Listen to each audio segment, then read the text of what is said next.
So I'm sharing the screen. Full screen भी नहीं।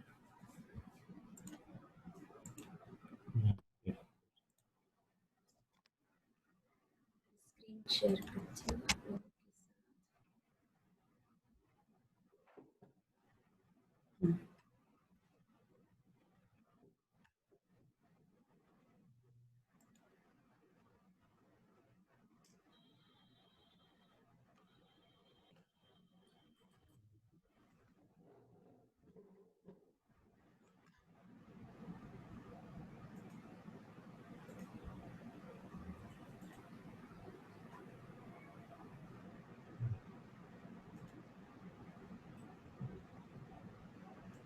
So सबसे पहले हम प्रभुपाद को प्रणाम करेंगे। ओके,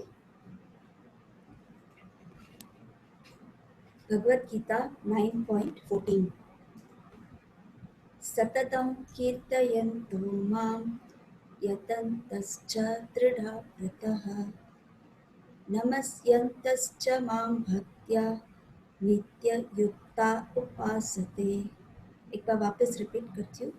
सततं कीर्तयन्तो मां यतन्तश्च दृढव्रतः नमस्यन्तश्च मां भक्त्या नित्ययुक्ता उपासते। सो इसका मतलब है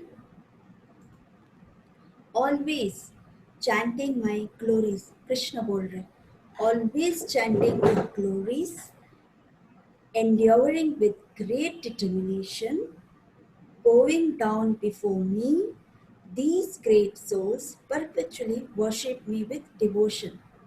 कृष्ण क्या बोल रहे? ऑलवेज चैंटिंग, जो नित्य मेरे बारे में सोचता है, नित्य चैंट करते रहते हैं मेरा नाम विथ ग्रेट डिटर्मिनेशन। उनका एक ही डिटर्मिनेशन रहता है कि मैं अच्छे से कृष्ण को याद करते चैंट करूँ, और बोइंग डाउन बिफोर मी, भगवान के सामने हमेशा झुकते रहना। दीज ग्रेट सोल्स, ये सब ग्रेट सोल्स हैं जो मुझे हमेशा दिल से बहुत भक्ति से मुझसे मेरी अच्छी भक्ति करते हैं। So always chanting my glories, enduring with great determination, bowing down before me, these great souls perpetually worship me with devotion. जैसे ये चैंट करते हैं, यहाँ प्रीचिंग करते हैं, ये रिमेंबर करता है, ये प्रणाम करते हैं, ये माता जी जो है वो आरती सेवा करती हैं उनको याद करके ऑल्टर में। सो ये सब क्या है? नित्य याद करना, नित्य चिंतन करना। तो ऐसे चिंतन करने वाले को ग्रेट सोल बोलते हैं। नेक्स्ट, प्रभुपाद क्या बोलते हैं इस बार? आज के जो भी है मैंने प्रभुपाद के लेक्चर्स पे से ही लिया है। सो सिम्टम्स ऑफ महात्मा, महात्मा मतलब ग्रेट सोल। इससे पहले भी हमने कई लेक्चर्स में हमने सुना है महात्मा महात्मा करके। सो आज महात्मा के मतलब great souls. So now there are two types of souls. कैसे सोल? एक पुअर सोल और दूसरा ग्रेट सोल। पुअर सोल्स कैसे होते हैं? पुअर सोल का मतलब क्या होता है? मतलब they have got this opportunity of becoming great soul but they misuse it. उनको पुअर सोल कहते हैं। जैसे कि उनको एक अपॉर्चुनिटी दिया जाता है, जैसे कि फॉर एग्जाम्पल पुअर सोल, जैसे इवन भक्ति में भी आप ले लो कि वो भक्ति करना चाहते हैं, वो सुबह उठना चाहते हैं, लेकिन उनका माइंड इतना वीक है कि वो उठ नहीं पाते हैं। सो लाइक दिस, उसको एक एग्जाम्पल दे सकते हैं। या फिर नॉन डिवोटी के बारे में ले लो, जैसे आप एक भक्त हैं, कोई दूसरे नॉन डिवोटी के बारे में कि आप उसके लिए उसको प्रीच कर रहे हैं, उसको एक अपॉर्चुनिटी मिल रहा है, कृष्ण एक अपॉर्चुनिटी दे रहे कि मेरे भक्तों के द्वारा उसको प्रीच करके मैं ट्राई करता हूँ करके। बट वो सोल जो है वो एब्जॉर्ब नहीं कर, वो उसको इग्नोर करता है, उसको निगलेक्ट करता है कि नहीं अभी नहीं करना है मुझे भक्ति वक्ति, मैं तो बाद में करूँगा, अभी मेरा मूड नहीं है, अभी मेरा मुझे अभी इसकी ज़रूरत नहीं है। तो उस चीज़ को जो बोलते हैं वो पुअर सोल, राइट। सो वो उनका क्या होता है? सही इस्तेमाल नहीं करते, भक्ति करके सही इस्तेमाल नहीं करते। और जब भक्ति करके सही इस्तेमाल नहीं करते तो वो और चीज़ों में मिसयूज करते हैं उनकी जो चीज़ें। सो उसको कहते हैं poor soul. This human form of life ये जो हमारा ह्यूमन फॉर्म है, सोल, हम सोल है, is equal in every living. ये सोल सभी लिविंग बीइंग्स में होता है, राइट? एवरी लिविंग बीइंग में ये सोल होता है, but it is covered by this material energy. Material energy से ये पूरा कवर हो गया है, मटीरियल एनर्जी से ये पूरा कवर हो गया। जैसे फॉर एग्जाम्पल, ये देखो, ये लेडी को देख रहे हो, उसके सामने आईना है, अब ये पूरा डस्ट से भरा हुआ है ना। वो क्या कर रही है, वो डस्ट को क्लीन करना है, तो वो कॉलिन लेती है और कपड़ा लेती है, कॉलिन से उसको क्लीन करती है। जैसे ही वो क्लीन करती है, उसका चेहरा उसे दिखता है। सो सेम इस सोल का भी यही है। सोल पूरी तरह मटेरियल एनर्जी से कवर हो गया है, जैसे ये डस्ट मिरर से कवर हो गया है, उसी तरह हमारा जो सोल है मटेरियल एनर्जी से कवर हो गया। उसको भगवान तो दिखेगा ही नहीं ऑब्वियसली। एंड जैसे जैसे मान लो कि वो भक्त, जो कोई भी ऐसे सोल कोइंसिडेंटली भगवान के इसमें डिवोटीज के संग में आ जाता है, धीरे धीरे एक डिवोटी उसे समझाने लगते हैं कि कैसे भक्ति करनी चाहिए, कैसे मटेरियल एनर्जी से बाहर आना चाहिए। सो वो धीरे धीरे उसका जो कवरिंग है, जो मटेरियल एनर्जी का जो कवरिंग है, वो धीरे धीरे क्लीन होता है। कैसे क्लीन होता है? नॉलेज से। जैसे जैसे उसको कृष्ण का नॉलेज मिलने लगता है, उसका जो माइंड है वो प्योर होने लगता है, तो वो जो कवरिंग होता है, वो जो डस्ट होता है, वो क्लीन होता है, और धीरे धीरे ही becomes greater and greater, and ultimately वो एक ग्रेट सोल बन जाता है। अंडरस्टूड? सो ये जब कृष्ण के बारे में नॉलेज मिलता है, और जैसे कृष्ण का नॉलेज मिलता है, हमारा कॉन्शियस प्योर होने लगता है, हम उस पर इम्प्लाई करते हैं, इम्प्लीमेंट करते हैं, ठीक है? और फिर जैसे जैसे हम इम्प्लीमेंट करते हैं, हमारा जो माइंड है, हमारा जो कॉन्शियस है, वो प्योर होने लगता है, और जैसे जैसे प्योर होने लगता है, हम धीरे धीरे भक्ति में आगे बढ़ते हैं, भक्ति में ऊपर आते हैं, एंड फिर उसके बाद जो भक्ति में आगे बढ़ते हैं वो ग्रेट सोल है।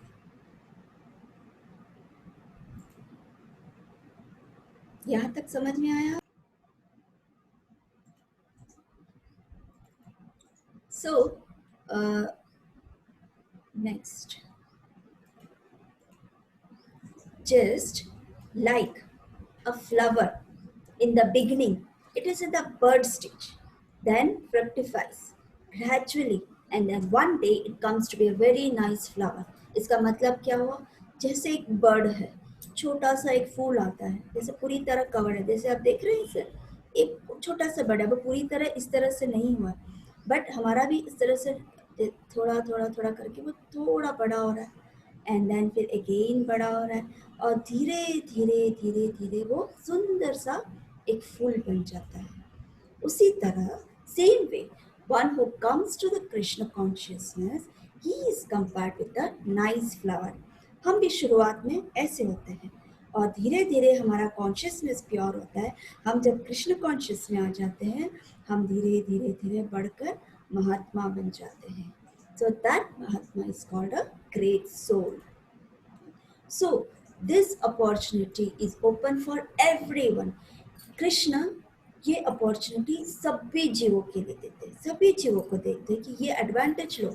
इसीलिए ना हमारे डिवोटीज जो है जगह जगह प्रचार करते हैं, जैसे कीर्तन करते हैं, कीर्तन करते करते जाते कि कोई भी ऐसा एक सोल अचानक उसको जागृत हो जाए और एकदम अचानक उसे अच्छा लगने लगे, एंड देन वो धीरे धीरे कृष्ण फॉलो करे। ऐसे बहुत सारे भक्त, हम जैसे लोग कैसे आए, ऐसे ही तो आए। हमारे घर के आसपास वो लोग कीर्तन कर रहे थे, कीर्तन करते करते हम उनके करीब आए, फिर उसके बाद हमने उनको इंक्योर किया कि कौन है आप, कहाँ से आए। वो धीरे धीरे अपना अपना वो इंट्रोडक्शंस देते हैं, इंट्रोडक्शन देते देते वो कृष्ण के बारे में बोलते हैं, और कृष्ण के बारे में जब बोलते हैं तब हमें अंदर से एक एनलाइटनमेंट होता है कि ओह कृष्ण है। ये धीरे धीरे हम कृष्ण कॉन्शियस में पहुंचे। सो उसी तरह सभी जीवों को ये अपॉर्चुनिटी दिया जाता है, कृष्ण सभी को ये अपॉर्चुनिटी देते हैं। कौन एडवांटेज लेता है, कौन एडवांटेज नहीं लेता है, वो हम पर निर्भर करता है। सो यहाँ पर this opportunity is open for every one of us, and if we take this advantage, especially in this human form of life, then we can also become a great soul. So, what is the qualification of a great soul? That is defined here in the Srimad Bhagavad Gita. अभी हम सब भगवत गीता श्लोका ही ले रहे हैं. तो भगवत गीता श्लोका में ये लिखा है कि ग्रेट सोल का क्वालिफिकेशन क्या है. सततम कीर्तन. सततम कीर्तन, कांस्टेंट, ऑलवेज कीर्तन करना. Engage 24 hours in glorifying the Lord. हमेशा 24 आवर्स कृष्ण के नाम भजते रहना. So the Bhagavad Gita reading is also कीर्तन. कीर्तना, चैंटिंग को भी कीर्तना कहते हैं. जो मंदिर में हम कीर्तन करते हैं, वैष्णव सॉन्ग्स करते हैं, वैष्णव भजन गाते हैं, उसको भी कीर्तना कहते हैं. भगवत गीता पढ़ते हैं, उसको भी हम कीर्तना कहते हैं. So this Bhagavad Gita reading is also kirtan, and when you write something about God, that is also kirtan. Whatever you are doing for Krishna is always kirtan. Preaching करते हो वो भी कीर्तन है, कीर्तन करते हो वो भी कीर्तन है, चैंटिंग करते हो वो भी कीर्तन है, भगवान के कृष्ण के बुक्स पढ़ते हो, भगवत गीता पढ़ते हो, भागवतम पढ़ते हो, वो सब कीर्तन है. कीर्तन मीन्स, एक्चुअल कीर्तन संस्कृत वर्ड है, उसका मतलब क्या? कीर्तये इति. मतलब कीर्तय मतलब ग्लोरीफाई करना. किसको ग्लोरीफाई करना? गुणगान करना. किसको गुणगान करना? Supreme lord. कौन supreme lord? Krishna. Krishna is the supreme lord. उनका गुणगान करना इज कीर्तन. देखा, जैसे ये भक्त is continuously crying like something, but constantly उनके हृदय में कृष्ण बसा हुआ. वो लिख रहे हैं, कुछ लिख रहे हैं, लेकिन वो उसको भी कीर्तन कहते हैं. ही इज कॉल्ड महात्मा. ऐसे होते महात्मा जो कॉन्स्टेंटली 24 आवर्स कृष्ण को ग्लोरीफाई करते हुए कुछ ना कुछ करते रहते हैं. Next, kirtana does not mean that you can glorify anyone and everyone. नहीं, that is not kirtan. Kirtana किसी को भी ग्लोरीफाई करना, अपने फ्रेंड को ग्लोरीफाई करना, कोई भी किसी को भी ग्लोरीफाई करना नहीं है. कीर्तना means is defined in the Shastra as Shravana, Kirtana, Vishnu. Kirtan is defined in the Shastra as Shravanam, Kirtanam, Vishnu Shravanam. You have to hear and chant about the Supreme Lord. मैं हमेशा आप लोगों को बोलती हूँ ना, जब chant करो तो सुनते सुनते चैंट करना. हियर सबसे श्रेष्ठ है श्रवणम और कीर्तनम. कीर्तनम मतलब चैंटिंग करना. श्रवणम कीर्तनम. About whom? About the Supreme Lord is defined as Kirtana. ठीक है. Next, if you perform some musical performances, जैसे आप लोग इकट्ठे हुए एक फ्रेंड्स और पार्टी कर रहे हो, वहाँ पर आप किसी फ्रेंड को ग्लोरीफाई कर रहे हो, तो उसको कीर्तन नहीं कहते हैं. कुछ लोग ऐसे मानते हैं, हम नहीं. हम तो भक्त हैं, हम जानते हैं बहुत हद तक कि कृष्ण का गुणगान करते हैं. कृष्ण है the supreme personality of Lord. हम सभी बच्चों को मालूम है, मेरे सभी बच्चों को मालूम है कि ये नहीं.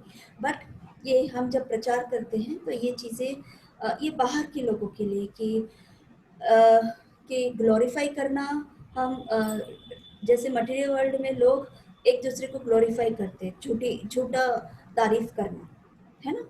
एक दूसरे की तारीफ करते हैं, पीछे से कुछ और बोलते हैं. ऐसे होते हैं मटेरियल वर्ल्ड की. आमने सामने तो आहा वो बेस्ट फ्रेंड्स हैं हम, वो और ये ऐसे. लेकिन एक्चुअली ऐसा नहीं होता है. वो कुछ भी अगर उन दोनों के बीच में अनबन हो जाएगा, देन वो उनका निंदा करना शुरू कर देगा. ग्लोरीफाई, जितना ग्लोरीफाई किया वो फिनिश हो गया, एंड देन फिर उसका निंदा करना शुरू हो जाएगा. So that is not kirtana. Kirtana means, so here it is specifically mentioned Satatam Kirtayanto Mam, and Kirtana means glorifying the Lord. So Shravanam, Kirtanam, Vishnu Smaranam, Pad Sevanam, Archanam, Vandanam, Dasyam, Sakhyam, Atma Nivedanam.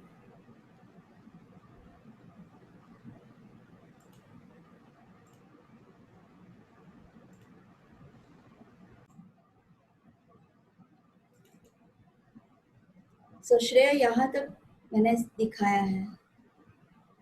सो मैं अभी शुरू कर रही हूँ, ठीक है? Screen playing है, एक एक करके आएगा, ओके? सो श्रवणम कीर्तनम विष्णु स्मरणम पाद सेवनम अर्चनम वंदनम दास्यम सख्यम आत्मनिवेदनम।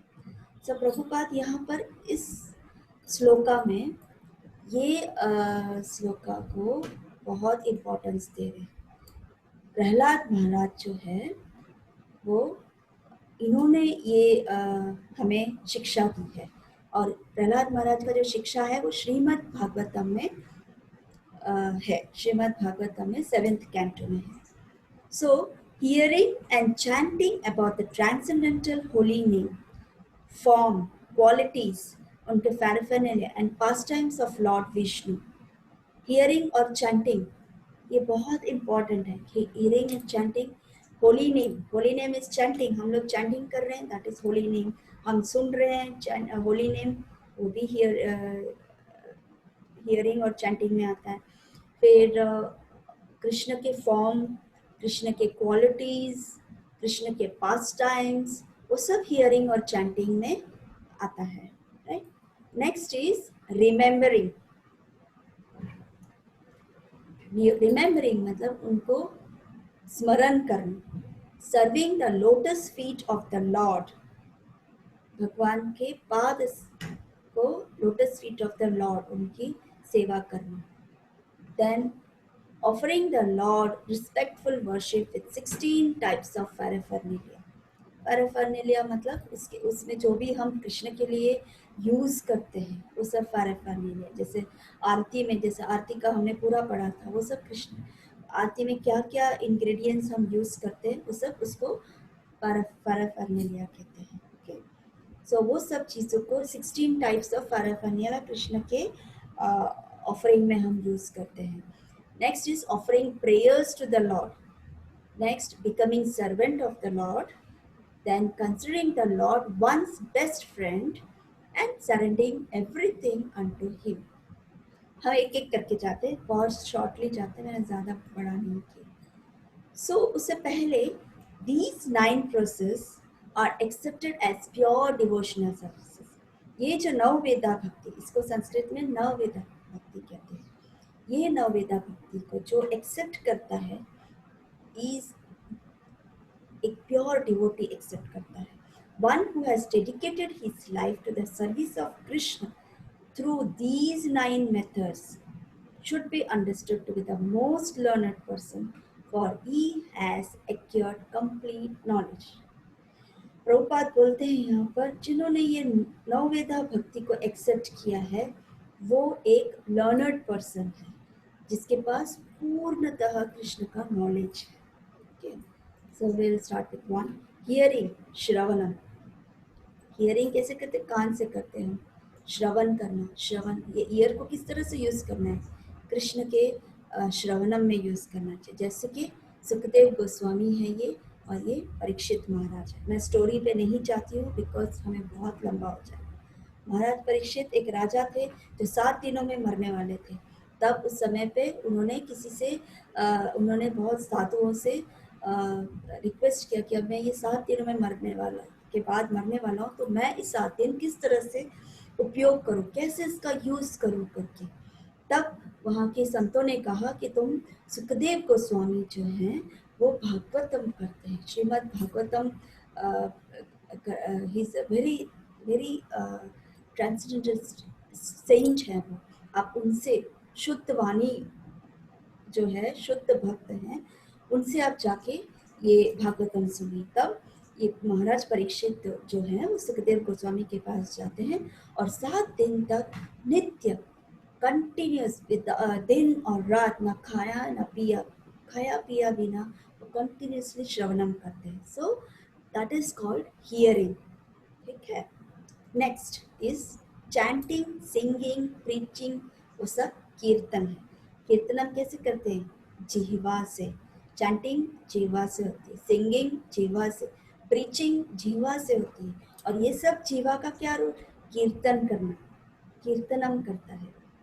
तो सेम यहाँ पर जैसे हमने पिछले इसमें देखा कि परीक्षित महाराज सुन रहे हैं, इसी तरह यहाँ पर सुखदेव गोस्वामी बोल रहे हैं। ये है सुखदेव गोस्वामी, वो श्रीमद् भागवतम परीक्षित महाराज को बोल रहे हैं। सुखदेव गोस्वामी जो है वो राधा रानी के प्रिय पैरट है, राधा रानी के प्रिय पैरट है, और वो इस धरती पे आए सिर्फ हमें श्रीमद् भागवतम का प्रचार करने के लिए। Okay, next is remembering, Vishnu smaranam. पहला हो गया श्रवणम, सेकेंड हो गया कीर्तनम, नेक्स्ट है विष्णु स्मरणम। विष्णु स्मरणम मतलब रिमेम्बरिंग, याद करते रहना। देखा ये कितना ये डिवोटी याद करते करते चैन करता है। So who is the example set here? कौन? प्रहलाद महाराज। हम सब ने प्रहलाद महाराज के बारे में सुना है। वो हर समय प्रहलाद महाराज रिमेम्बरिंग कृष्णा एवरी मोमेंट, हर एक क्षण में वो चाहे कोई भी काम करे, लेकिन उनके बैक ऑफ द माइंड, उनके माइंड में नित्य कृष्ण ही याद है, कृष्ण को याद करते थे। वो गुड टाइम्स हो, बैड टाइम्स हो, उनके ऊपर कैसे भी डेंजरस मोमेंट्स आ जाए, लेकिन उन्हें विदाउट डर, विदाउट फियर, वो सिर्फ प्रहलाद महाराज जो है वो सिर्फ और सिर्फ विष्णु को याद करते हैं। देखा हिरण्यकशिपु जो है वो अपने पुत्र को बहुत परेशान करते थे। क्यों? क्योंकि वो हिरण्यकशिपु को भगवान नहीं मानते थे, और प्रहलाद महाराज हमेशा हिरण्यकशिपु को बोलते थे कि भगवान केवल विष्णु है और हम सब जीवात्मा हैं, आप भी जीवात्मा हैं, इसीलिए आप भी सरेंडर करो विष्णु, भगवान विष्णु के। लेकिन वो नहीं मानते हैं और प्रहलाद महाराज को मारने की चेष्टा करते हैं, बहुत प्रयत्न करते हैं, बहुत प्रयत्न करते हैं। लेकिन प्रहलाद महाराज का इतना स्ट्रॉन्ग फेथ था कृष्ण में, और इतना विदाउट फियर वो अपना ये करते थे, कृष्ण पे पूरी तरह सरेंडर करते थे। तो उन्हें कुछ भी, विष्णु उनके आसपास कोई भी डेंजर आने नहीं देता था। जैसे फॉर एग्जांपल आप देख रहे हैं कि यहाँ पर एक त्रिशूल लेके उसको मारने की कोशिश कर रहे हैं, यहाँ पर एक चाबुक लेके उसको मारने की कोशिश कर रहे हैं, यहाँ एक व्यक्ति जो है असुर है, वो एक ऐसे भयानक हाथी उसको उसके ऊपर ये करने के लिए, उसको मारने के लिए एक हाथी को वहाँ ला देते हैं। लेकिन प्रहलाद महाराज जो है किसी से भय किया बिना वो नित्य कृष्ण को याद करते हैं, और उन्हें ये सब लोग कुछ भी नहीं कर पाते। क्यों? क्योंकि विष्णु उन्हें प्रोटेक्ट करते हैं। ओके, नेक्स्ट है serving the lotus feet of the Lord, पाद सेवनम। पाद सेवनम, भगवान के लोटस फीट को की सेवा करना। और कौन करता है ये नित्य सेवा? कौन करता है? Mother Lakshmi serving the lotus feet of the Lord. आप कभी भी देखो, कोई भी ये देखो, आप किसी भी फोटोज देखो, कहीं भी देखो, आप हमेशा माता लक्ष्मी को आप विष्णु के चरण को मसाज करते हो, उनके चरण को अच्छे से वो मसाज करती है, सर्व करती है। ये है पाद सेवन, और उसमें पाद सेवन की एक्सपर्ट जो है वो मदर लक्ष्मी। ओके, नेक्स्ट है वर्शिपिंग द लॉर्ड, अर्चनम। अर्चना करना, हम जैसे भगवान को अर्चना, जैसे भोग लगा के आरती करना, जैसे मैंने अभी कहा आरती के सभी सामग्री को इकट्ठा करके उनके भगवान के लिए यूज़ करना, वो सब हम अर्चना करते हैं, आरती करते हैं। तो ये सब भोग लगाना, आरती करना, तो ये वर्शिपिंग द लॉर्ड। सो उस तरह से वर्शिपिंग द लॉर्ड में पृथु महाराज करके ध्रुव महाराज के वंश में आते हैं। ये पृथु महाराज वो बहुत ही प्योर डिवोटी है, और वो प्योर डिवोटी जो है वो नित्य, ही वॉज वेरी एक्सपर्ट, वो नित्य डीटी वर्शिप, मतलब भगवान के विग्रह को वर्शिप में हमेशा अपने आप को बिजी रखते थे।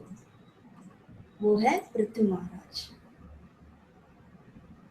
अर्चना, ठीक है, श्रवणम, कीर्तनम, विष्णु स्मरणम, पाद सेवनम, अर्चनम। नेक्स्ट है वंदनम। वंदनम मतलब offering prayers to the Lord, भगवान से प्रार्थना करना। यहाँ क्या लिखा है? If we are serious and sincere devotees, the Lord will give us the intelligence to offer prayers properly. अगर हमारी भक्ति सिंसियर हो, हम अगर सिंसियर भक्ति करना चाहते हैं, कृष्ण के सिंसियर डिवोटी बनना चाहते हैं, तो कृष्ण हमें परफेक्ट प्रेयर्स, प्रॉपर प्रेयर्स बोलने की इंटेलिजेंस देते हैं। ध्रुव महाराज को कृष्ण ने इंटेलिजेंस दिया था, क्योंकि जब ध्रुव महाराज के सामने विष्णु प्रस्तुत हो गए थे, उनके सामने जब आ गए थे, तो ध्रुव महाराज को कुछ समझ में नहीं आया कि वो क्या बोलेंगे। उनका पूरा जैसे ब्रेन जैसे बंद हो गया, पूरा सब कुछ बंद हो गया, उनको समझ भी नहीं आया था क्या बोलेंगे करके।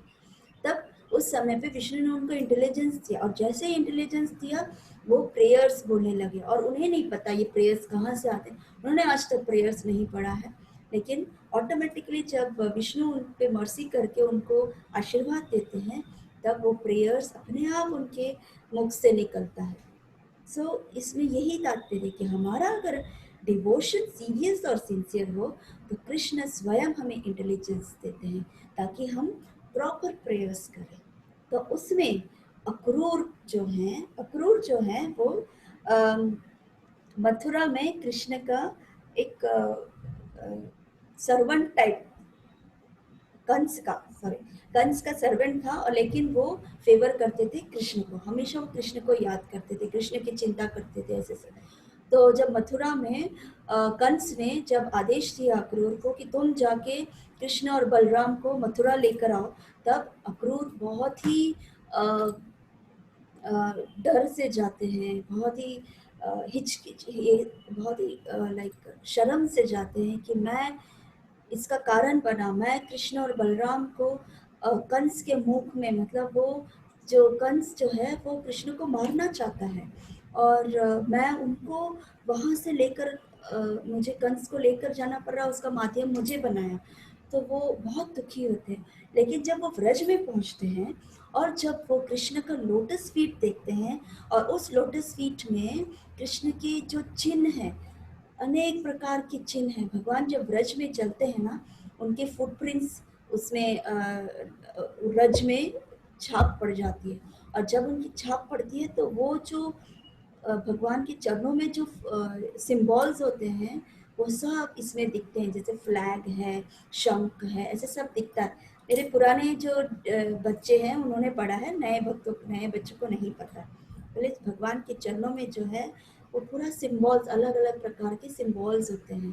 तो उस तरह के जो सिंबल्स हैं वो अक्रूर को दिखाई दिए, और जब अक्रूर ने देखा तब उन्हें पता चल गया कि ये कृष्ण है, और फिर उसी वक्त वो प्रेयर्स बोलने लगते हैं कृष्ण के। So best offering prayers Akrura करते हैं। सो ये वंदनम हो। Becoming servant of the lord is dasyam. Dasyam में सबसे पहला नाम हनुमान जी का आता है। उनके जैसा दास्य इस संसार में कोई नहीं है।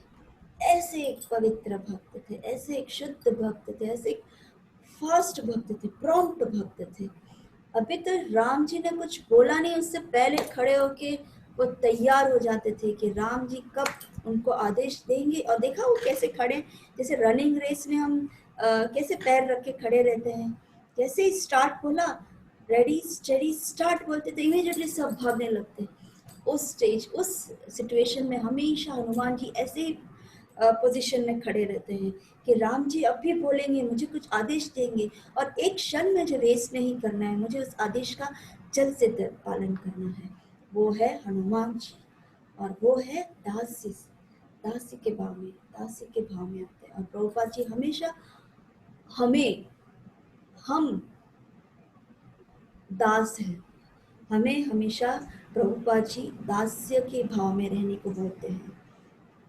हम सब दास, हमारे पीछे देखना जैसे इनिशिएटेड डिवोटीज है तो उनका नाम के पीछे दास लगता है, सुदीप्ता दास, संयुक्ता दासी, उस तरह से लगता है। जैसे फिर इनिशिएटेड हो जाएंगे वो लोग तो अभी उनका दास लगेगा, जैसे आनंदेश्वर दास, प्राणेश्वर दास, तो उस तरह से दास लगता है। क्यों? बिकॉज हम सब सर्वेंट्स हैं, हमें सर्वेंट्स के भाव में रहना चाहिए। अगर हम सर्वेंट के भाव में रहेंगे तो ऑटोमेटिकली हमारी भक्ति जो है वो प्रोग्रेस होगा. So becoming servant of the lord is dasyam. Dasyam में हनुमान जी सबसे पहले आते हैं. नेक्स्ट सख्यम. सख्यम में कौन आता है? वैसे तो ब्रज में कृष्ण के बहुत सारे सख्य, बहुत सारे सखा हैं, बहुत सारे सखा हैं, लेकिन जब यहाँ पर अर्जुन को सख्य के भाव में सबसे बेस्ट फ्रेंड अर्जुन को कंसिडर करते हैं. Considering the lord once best friend is Arjun. Arjun उनका बेस्ट फ्रेंड होता है. That is called sakhyam. Next complete surrender to the Lord. Atmanivedanam is Bali Maharaj. Bali Maharaj was completely surrendered to the Lord. आप सबको वामन देव का लीला पता ही होना चाहिए. हम लोगों ने सबने 10 अवतार किया है. उस 10 अवतार में आप लोगों ने भी 10 अवतार का पूरा एक एक लीलाएं आपने पढ़ी है. तो उसमें वामन देव का वो लीला है. उसमें मेन बलि महाराज. बलि महाराज जो है वो प्रहलाद महाराज के वंशज में से आते हैं. वो उनके पौत्र हैं, है ना, पौत्र हैं बलि महाराज. प्रहलाद महाराज के पुत्र के पुत्र के पुत्र उस तरह के आते हैं, लेकिन ये असुर है. जैसे प्रहलाद महाराज भी असुर ही है, तो लेकिन वो प्योर डिवोटी थे. उसी तरह बलि महाराज. सो बलि महाराज का भी ऐसे ही था. बलि महाराज जो है वो असुरों के राजा थे. एंड वो जो थे पूरे सृष्टि को अपने मोटिवेट करना चाहते थे. स्वर्ग लोग जो भी लोग थे, जो भी प्लैनेट्स थे, वो इतने पावरफुल थे बलि महाराज कि वो प्लैनेट्स को सबको हड़प कर रहे थे. तो इसलिए वो हवन करते थे, और ऐसे बहुत सारे हवन करते करते लास्ट हवन उनका बाकी था. तब इंद्रदेव और सभी लोगों ने सभी एक साथ एकत्रित हुए और विष्णु के सामने गए और उन्होंने याचना किया, उन्होंने भिक्षा मांगा कि हे भगवान हमारी रक्षा करो. तब विष्णु जो है वो वामन देव के रूप में आते हैं, और जैसे ही वो हवन जब यज्ञ जो संपन्न करना चाहते, फिनिश करते वक्त वामन देव उधर प्रस्तुत हो जाते हैं. और फिर वामन देव बलि महाराज को बोलते हैं कि आप ये यज्ञ हवन जो है वो फिनिश करने से पहले मुझे मेरे कुछ डिज़ायर है वो फुलफिल करे आप करके. तो बलि महाराज भी बहुत बड़े दानवीर थे, वो बहुत अच्छे दान देते थे. तो उसी समय उस हवन से वो खड़े हो गए, बलि महाराज, और वामन देव के सामने खड़े होकर उन्होंने पूछा आप बताइए क्या देना है हमें. तो उस वक्त जो है उनके जो गुरु है वो शुक्राचार्य होते हैं. तो शुक्राचार्य जो है उनको पता चल जाता है ये विष्णु है, तो इमीडिएटली वो उनको मना कर देते हैं.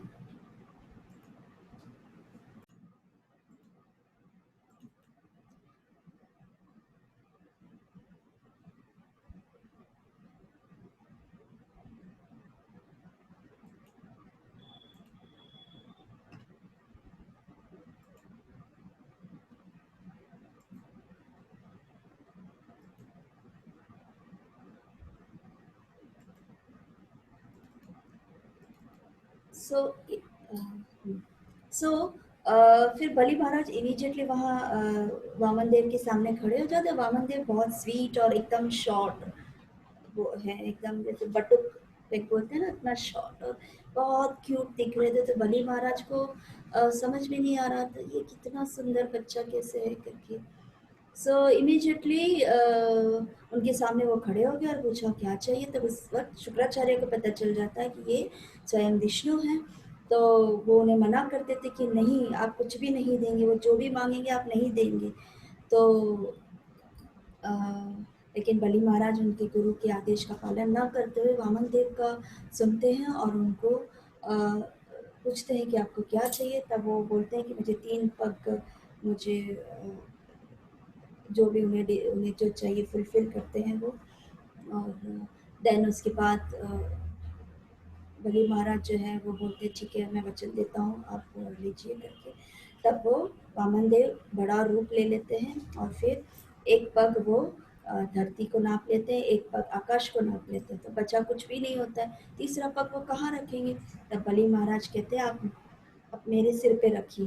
तब उसका मतलब हुआ कि वो पूरी तरह अपने आप को सरेंडर करते हैं. उनको पता है कि ये लॉर्ड विष्णु है, उनको पता है कि अब विष्णु आए हैं तो अब मुझे कुछ नहीं मिलेगा, मेरा राज्य चला जाएगा, मेरा पावर चला जाएगा, मैं अभी टोटली शून्य हो जाऊंगा।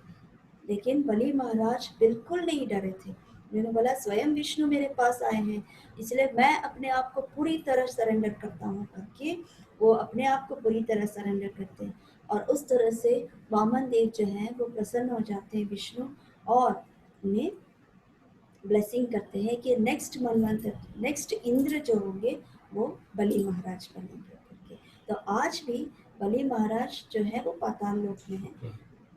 सुतल सुतलोक, सुतलोक इस पाताल लोक, अच्छा अच्छा सुतलोक में है। सुतलोक में आज भी विष्णु उनके सिक्योरिटी बन के खड़े हैं, उनका उनको गार्ड बन के वो वहाँ पर उनके सुतलोक में भगवान है। सो भगवान भी इतने ही सरेंडर हो जाते हैं एक डिवोटी के लिए, जैसे बलि महाराज सरेंडर हुए थे वैसे भगवान भी पूरी तरह सरेंडर हो जाए। सो बलि महाराज जो है वो कम्प्लीटली आत्मनिवेदन थे।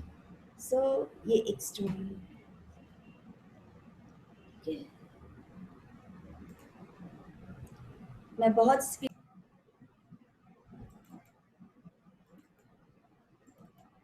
Next. So these devotional process are meant only for the Supreme Lord, not for anyone else. So ये जो प्रोसेस हमने नवविधा भक्ति देखे, श्रवणम, कीर्तनम, विष्णु स्मरणम, पाद सेवनम, अर्चनम, वंदनम, दास्यम, सख्यम, आत्मनिवेदनम, ये 9 प्रोसेस जो है वो केवल और केवल भगवान के लिए है और किसी के लिए भी नहीं है।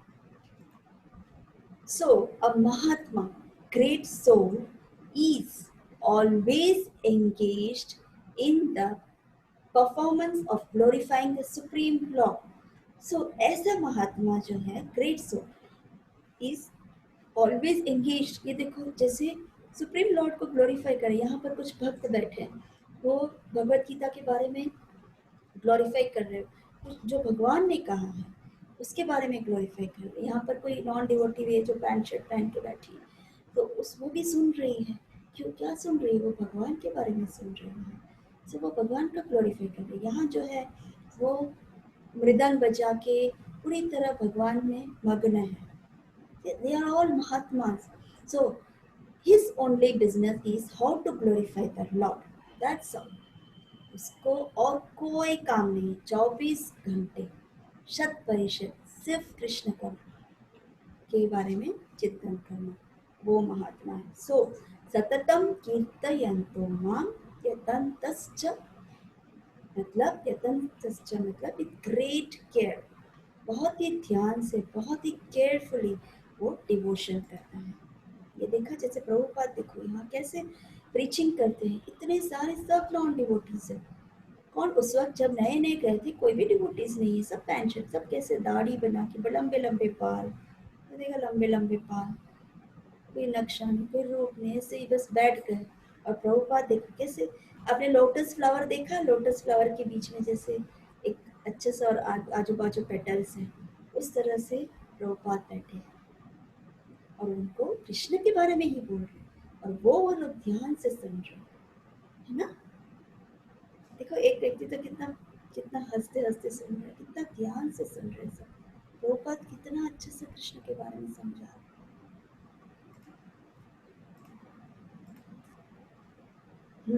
So similarly those who are in the mission of preaching, जैसे मैंने प्रभुपाद का दिखाया ऐसे और भी कई बार, those who are in the mission of preaching the glories of the Lord, they are not condemned. Condemned मतलब punished. इस मटेरियल वर्ल्ड में जो भी आता है व्यक्ति, जो कृष्ण से सरेंडर नहीं होता है, जो भक्त नहीं होता है, उसे इस मटेरियल वर्ल्ड में आकर पनिशमेंट ही मिलता है। उसे हर चीज की सजा मिलती है, हर चीज की सजा। उसे लगता है कि हाँ मैं खुश हूँ, थोड़ी देर में वो दुखी हो जाता है, कभी एक्सीडेंट हो जाता है, कभी ये बीमारी हो जाती है, कभी वो इसके पास इतना सारा पैसा होगा लेकिन वो खा ही नहीं पाता है। क्यों? क्योंकि उसको बहुत बीमारी है, उसको खाने को टाइम नहीं मिल रहा, वो उसको बीमारी है कि वो अच्छे खाना नहीं खा सकता। एक एक गरीब व्यक्ति है, गरीब के पास खाना ही नहीं मिलता है, So these are all what? Punishment. आप जो कर्म करते हो उसका पनिशमेंट मिलता है. That is condemned. मतलब इस मटेरियल वर्ल्ड में आओ the punishment.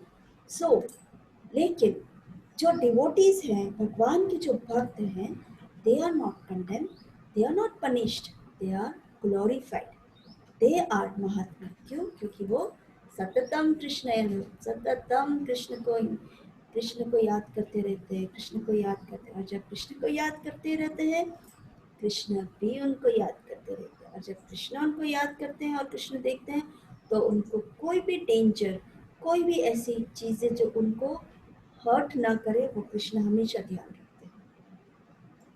So the Mahatma, they come to glorify the Lord and reclaim these fallen conditioned souls back to Godhead. That is their business. अब महात्मा का बिजनेस क्या होता है? ये है महात्मा.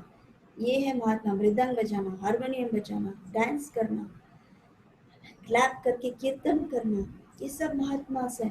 ये किसको प्रीच कर रहे हैं? नॉन डिवोटीज को. ये सब फॉलन सोल्स है. देखो, ये सब यहाँ जितने लोग खड़े हैं वो सब सुन रहे हैं, सब देख रहे हैं. ये सब फॉलन कंडीशन सोल्स है, लेकिन उनको कीर्तन सुना के उनका उद्धार कर रहे हैं, ताकि वो लोग भी इस भौतिक जीवन, इस मटेरियल वर्ल्ड के पनिशमेंट से बच जाए और वो वापस भगवान के धाम, गोलोक धाम में पहुंच जाए.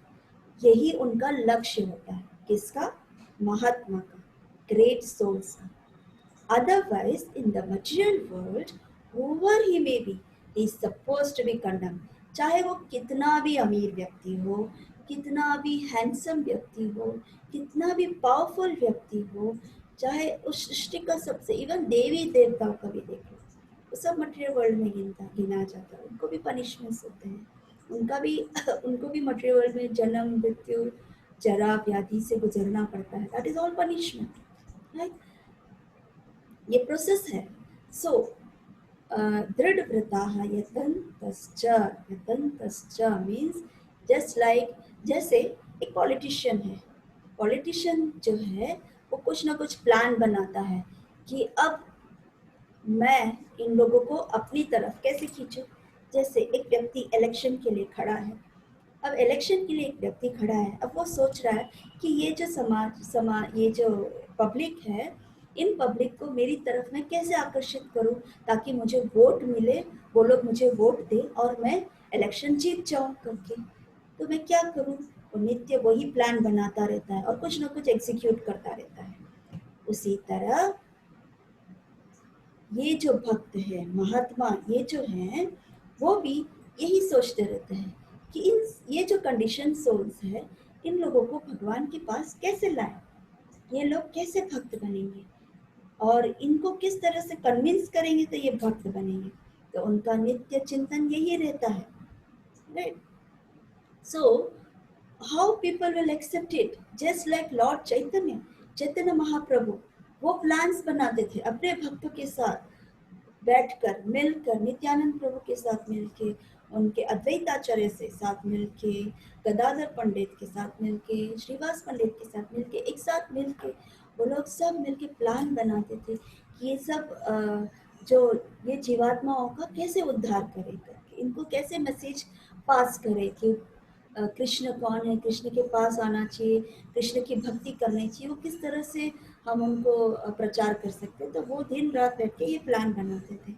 और चैतन्य महाप्रभु जो स्वयं कृष्ण है, वो एक तो भक्त के रूप में भी आए हैं हमें सिखाने के लिए कि भक्त कैसा होना चाहिए. दूसरा, वो एक हमारे गुरु हैं. एक गुरु कैसे हमें आदेश देते हैं, उनका पालन करना हमारा कर्तव्य है. और वो किस तरह के गुरु हैं? वो जब 24 साल के थे, उन्होंने अपना घर त्याग दिया. 24 साल, 24 ईयर्स, मतलब बहुत छोटा लड़का है. कॉलेज की उम्र है उसकी, या फिर पोस्ट ग्रेजुएशन करे बस उतनी ही उम्र है उसकी. एक छोटा बच्चा था और उसकी शादी हो गई थी. And his wife was not more than 16 years old. और उनकी जो पत्नी थी वो 16 साल से कम थी वो. And his mother was about 75 years old. और उनकी माँ जो थी वो 75 ईयर अब थी. लेकिन भक्ति के लिए उन्होंने सब कुछ छोड़ दिया. उन्होंने इमीडिएटली संन्यास ले लिया और पूरे भारत में उन्होंने कीर्तन मूवमेंट को प्रचार किया, हरे कृष्ण मूवमेंट को प्रचार किया।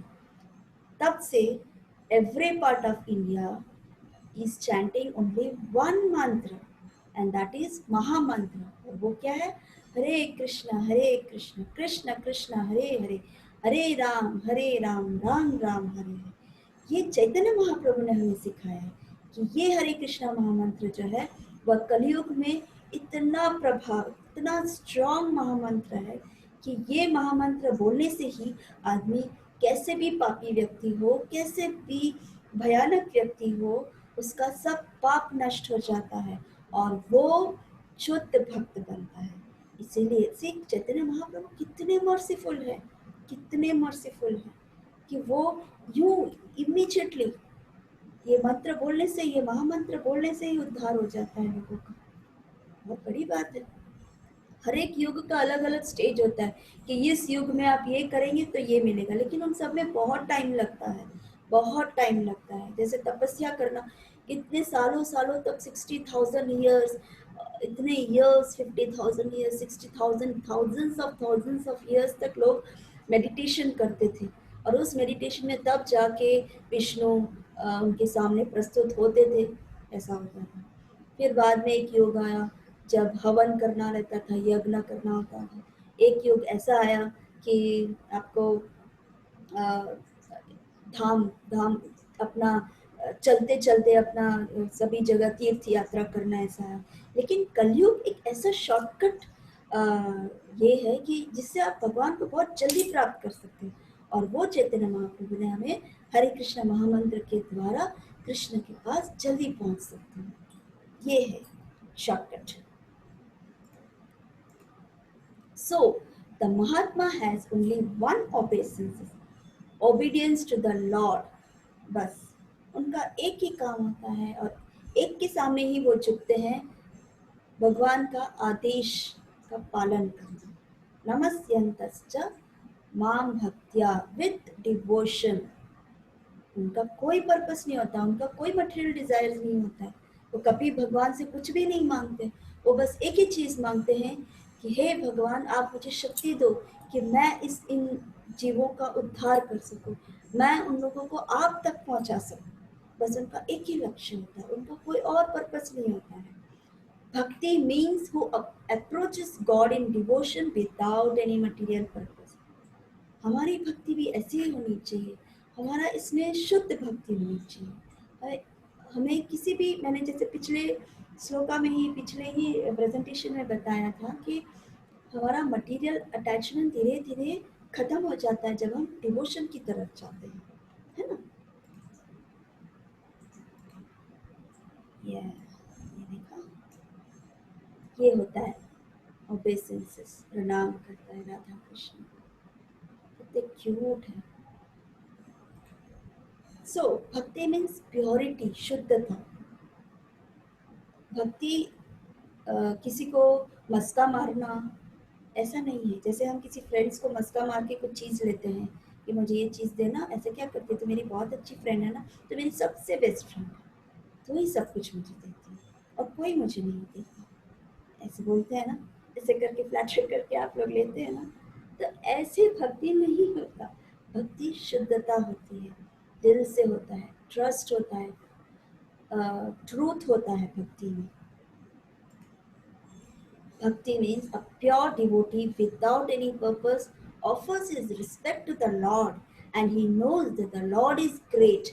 I am his eternal servant. Hanuman ji कैसे eternal servant, ऐसे हम भी devotees eternal servant है। With the purpose he offers with love.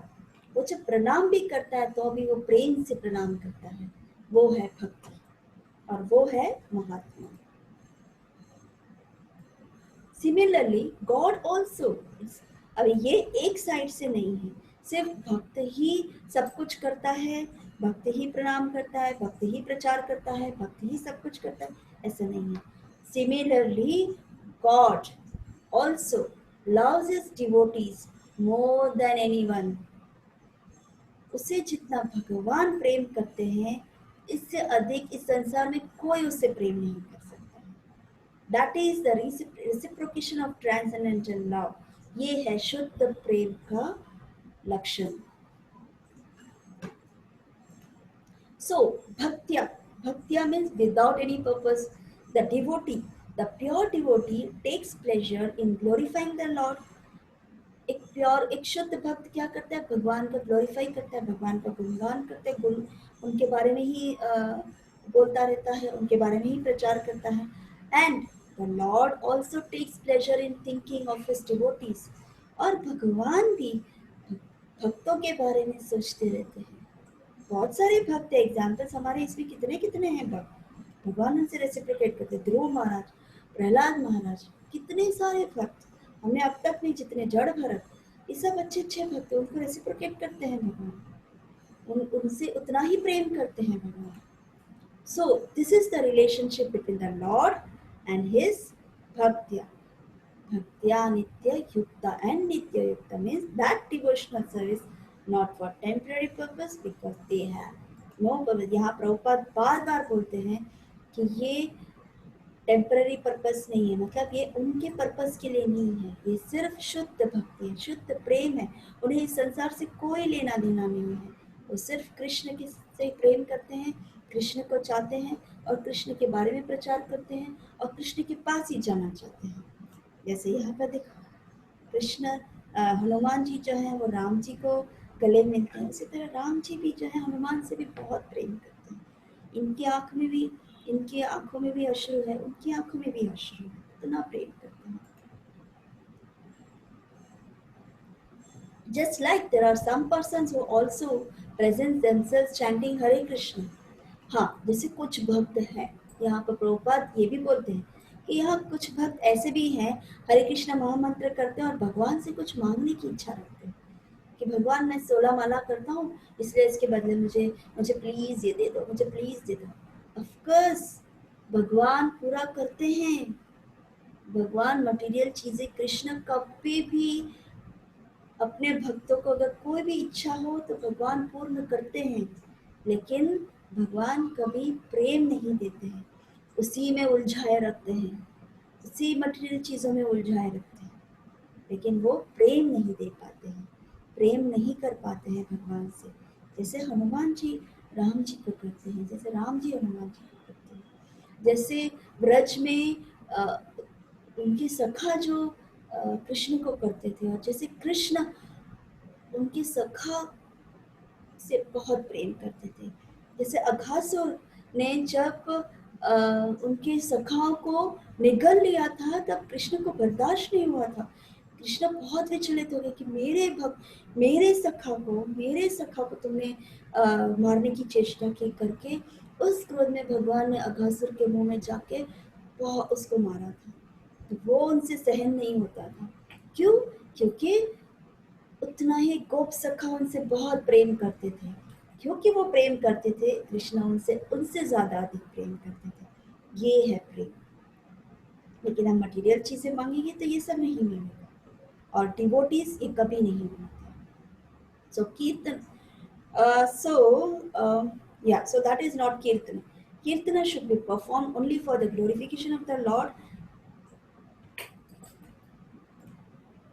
So Mahatma means who are directly in touch with the Supreme Lord in devotional service, unalloyed, without any adulteration. Pure bhakti और शुद्ध भक्ति, उसी को शुद्ध भक्ति कहते हैं. महात्मा ऐसे होते हैं. प्रभुपाद महात्मा थे. प्रभुपाद नित्य कृष्ण की चिंतन करते थे. नित्य देखो उनके इवन जो फोटोज हैं वो भी आप देखो, भगवत गीता, राधा कृष्ण ये करते, चैतन्य महाप्रभु के बारे में सुनते. और यहाँ क्या लिखते हैं? A pure devotee cannot forget the Supreme Lord for a moment. एक शुद्ध भक्त एक क्षण के लिए भी भगवान को भूल नहीं सकता है. And similarly, the Supreme Lord cannot forget his pure devotee for a moment. जिस तरह से एक भक्त नहीं भूलता, उसी तरह कृष्ण नहीं भूलते एक क्षण के लिए भी.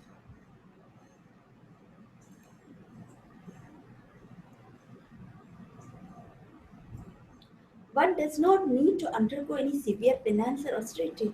But इन सब चीज के लिए हमें कोई बहुत ही स्ट्रॉन्ग मेडिटेशन जैसे प्रहलाद महाराज करते थे, जैसे ध्रुव महाराज करते थे, तपस्या, अ, बहुत ही तपस्या करना, ऑस्टेरिटी करना। ऑस्टेरिटी मतलब लाइक जैसे सालों सालों तक खाना नहीं। जैसे ध्रुव महाराज जो थे वो 6 महीने तक उन्होंने उपवास में थे और भगवान को याद करते थे। वो सब ऑस्टेरिटी है। पेनेंस, मेडिटेशन करते रहना, इतने सालों तक बस मेडिटेट करते रहना, तपस्या में लीन रहना नहीं। और उसमें बहुत मेहनत करते हैं। हम कलयुग के लोग ये बिल्कुल नहीं कर सकते, क्योंकि हमारा जो माइंड है वो बहुत डिस्टर्ब रहता है। ये हमारी बस की भी बात नहीं है। और यहाँ पर प्रभुपाद ये भी बोलते हैं ऐसे करने की जरूरत भी नहीं है। He can live this life in devotional service guided by an expert spiritual master. एक गुरु के द्वारा एक भक्त एक डिवोशनल सर्विस आराम से कर सकता है। एक गुरु की गाइडेंस से वो भक्ति कर सकता है। एंड इन एनी पोजीशन, चाहे उसकी लेवल कोई भी हो, एक गृहस्थ हो, एक सन्यासी हो, एक ब्रह्मचारी हो, स्टूडेंट्स हो, चाहे किसी भी अवस्था में हो, आप जो भी कर रहे हो आप करो, आप जो भी पढ़ रहे हो पढ़ो, वो सब करना ही है। But in anywhere in this world, he can perform this devotional service to the Supreme Personality of Godhead and thus become actually Mahatma. ये महात्मा कोई भी बन सकता है। महात्मा मतलब सिंपल है, कृष्ण को नित्य चिंतन करते रहना, कृष्ण को ही अपने लाइफ का एक सेंटर बनाना, हर वो चीज़ जो आप यूज़ करते हो कृष्ण को सरेंडर करना, अपना माइंड बॉडी पूरी तरह अपने आप को कृष्ण के सरेंडर करना। बस उतना करेंगे वो महात्मा है। That's it.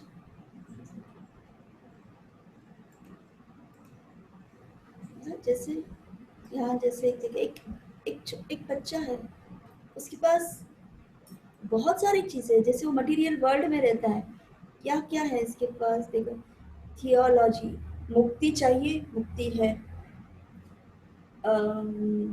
पैसा चाहिए, पैसा है, डेमीगॉड्स वर्शिप करो, देवी देवता को वर्शिप करो, इमीडिएटली देवी देवता खड़े हो जाएंगे क्योंकि आप विष्णु भक्त हैं। फिर कोई ऐसे मटेरियल वर्ल्ड की मटेरियल डिजायर्स हो, तैयार खड़े हैं आपके लिए, आपके चरणों में देने के लिए तैयार है, वो भी है। फिर उसके बाद रिचुअल्स करना, अ, उसको क्या बोलते हैं, like rewards, rewards to heaven, हाँ, स्वर्ग में जाना, वो भी है। ऐसे बहुत सारी चीजें उसके आसपास घूमते फिरती हैं। लेकिन एक भक्त है, उसका गोल क्या है, देखो, सिर्फ और सिर्फ कृष्ण। और कृष्ण वहां आते हैं उनके सामने, और कृष्ण उनको अपने हाथ पकड़ के ले जाते हैं, कहाँ, टू हिज स्पिरिचुअल वर्ल्ड, उनके लोक में ले जाते हैं जहाँ पर वो नित्य आपके साथ ही रहते हैं। यहाँ पर इस वर्ल्ड में आपको उनको याद करते करते आपको वो स्वयं आ जाते हैं, आपको लेते लेते आप इटर्नली आपको अपने पास रखते हैं। तो ये है कृष्ण।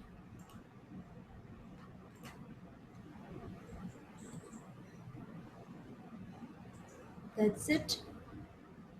आज का श्लोका का एक्सप्लेनेशन फिनिश। सब समझ में आया? कुछ समझ में आया? त्रिशा,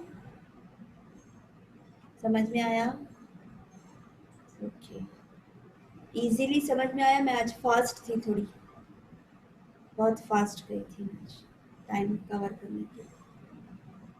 ओके, सो ये है श्लोका 9.14।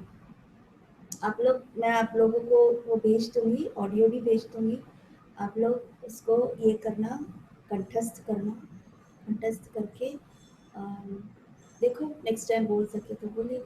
और लास्ट टाइम का जो भी मैंने दिया था, जैसे 9.11 में भी कुछ मैंने दिया था, मुझे याद नहीं आ रहा, उसमें था 4 रेगुलेशंस, 4 रेगुलेटरी प्रिंसिपल्स, राइट, और वो 4 पिलर्स भी थे उसमें, है ना?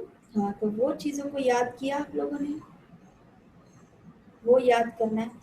संयुक्त 9.11 का वापस इन लोगों को भेज देना पर्सनली, ताकि वो लोग देख सके प्रेजेंटेशंस के साथ।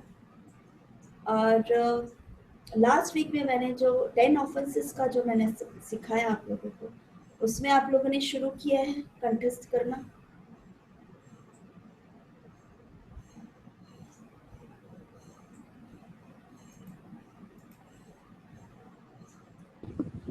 माता जी प्रभु जी ने वो श्रील प्रभुपाद की जय, गुरु महाराज की जय, सब भक्तों की जय। हरे कृष्ण।